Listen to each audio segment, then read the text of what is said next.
Olá pessoal, sejam todos bem-vindos ao meu canal de Geografia, com videoaulas, fenômenos naturais, geopolítica e atualidades. Bom, já sabe que o meu canal é novo, né? Então, gente, dá um apoio pra gente aí. Se você ainda não é inscrito, clica, se inscreva, ativa as notificações, compartilha esse vídeo com o máximo de pessoas possíveis, porque só assim o nosso canal vai crescer e nós teremos sempre condições melhores de gravar mais videoaulas para vocês. É aí que o YouTube me dá mais moral. Beleza?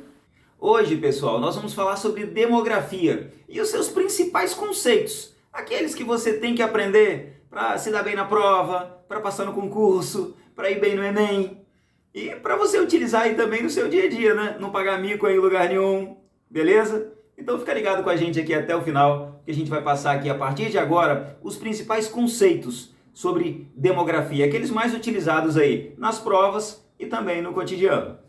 Vamos começar pelo mais simples, que é a população absoluta. Como o próprio nome diz, população absoluta é a população total de determinado local. Diferente de população relativa. População relativa é a população referente à área, com relação à área ocupada. População relativa, ela é obtida aí através da divisão do número de pessoas pela área em que aquelas pessoas ocupam. Com o cálculo da população relativa, a gente tem aí a chamada densidade demográfica. E se um país, gente, tem muita gente, a gente fala que ele é populoso. E quando que a gente fala que ele é superpopuloso ou superpovoado? Gente, o superpopuloso e superpovoado não tem nada a ver com a quantidade de pessoas. Se é superpovoado ou não, isso aí vai depender das condições daquele lugar ali de sustentar essas pessoas. Não tem muito a ver apenas com a quantidade de pessoas que tem ali. Taxa de fecundidade é a taxa média de filhos por mulher.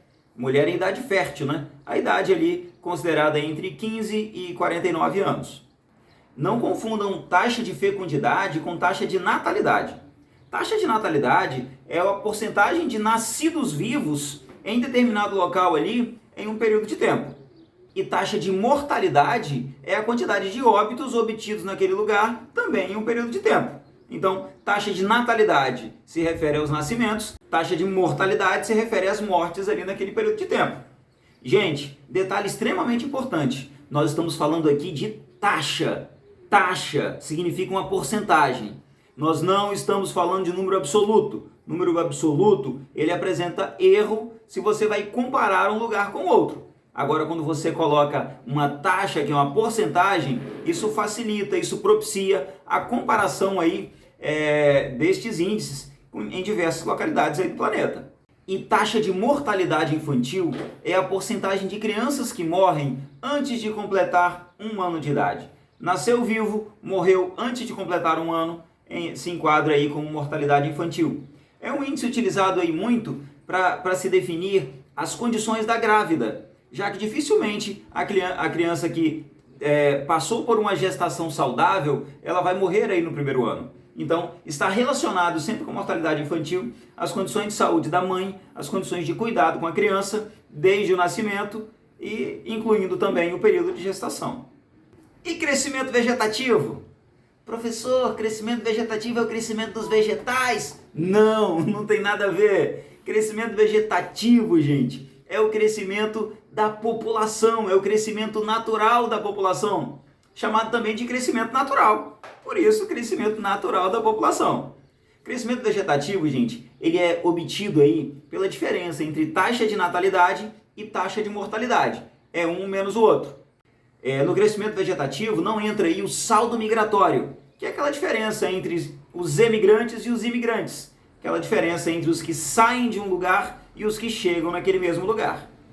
Quando a gente considera o crescimento vegetativo junto com o saldo migratório, a gente chama isso de crescimento absoluto ou crescimento demográfico, que é o que realmente vai determinar ali a população daquele lugar, quanto que ela cresceu naquele ano, quantos que nasceram, quantos que morreram, quantos que saíram e quantas pessoas que chegaram.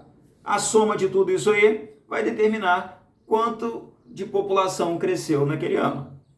Expectativa de vida ou esperança de vida, ela avalia as condições de vida das pessoas que moram naquele determinado lugar. porque através dela você determina uma média da idade em que as pessoas alcançam. É a esperança de quantos anos se vai viver morando em determinado lugar. Normalmente, as mulheres têm um pouco mais de expectativa de vida do que os homens. Nas migrações, nós temos aí as migrações internas e externas. Migrações externas é aquela entre países, aquela que você vai ou chega do exterior. Já as migrações internas é aquela que acontece internamente dentro do mesmo país, como por exemplo, se você vai de um estado para o outro. Êxodo rural ou migração campo-cidade. Quando as pessoas saem do campo para ir para a cidade, normalmente para buscar mais empregos, melhores condições de estudo, melhores condições de vida, ou mesmo porque estão sendo expulsos por uma concentração fundiária que está acontecendo lá no campo. E o êxodo urbano, ou migração cidade-campo, ele tem acontecido hoje, às vezes, um movimento reverso do que a gente tinha antes com o êxodo rural. Quando as pessoas saíam para buscar melhores condições de vida na cidade, às vezes não alcança essas condições de vida, às vezes por uma escassez de emprego, por uma baixa qualificação, elas retornam para a zona rural. Isso a gente chama de êxodo urbano. E tem acontecido também, gente, infelizmente no nosso país hoje, o êxodo urbano com pessoas fugindo muito da violência extrema, que às vezes acontece em algumas grandes cidades, em alguns centros urbanos aqui no nosso país. Migração cidade-cidade é aquela em que a pessoa vai de uma cidade para outra cidade, em que ela se muda de uma cidade para outra, de forma permanente. Que a gente tem também a migração pendular, que é aquela que ocorre em áreas urbanas, em regiões metropolitanas, quando as pessoas moram em uma determinada cidade e elas vão como um pêndulo, né? Que vai e volta todos os dias. Elas vão, trabalham em outra cidade e voltam no mesmo dia para dormir em casa. Esse tipo de migração, que acontece quase sempre por motivo de trabalho, a gente chama de migração pendular. Não confundam migração pendular com migração sazonal. Migração pendular, as pessoas vão e voltam no mesmo dia.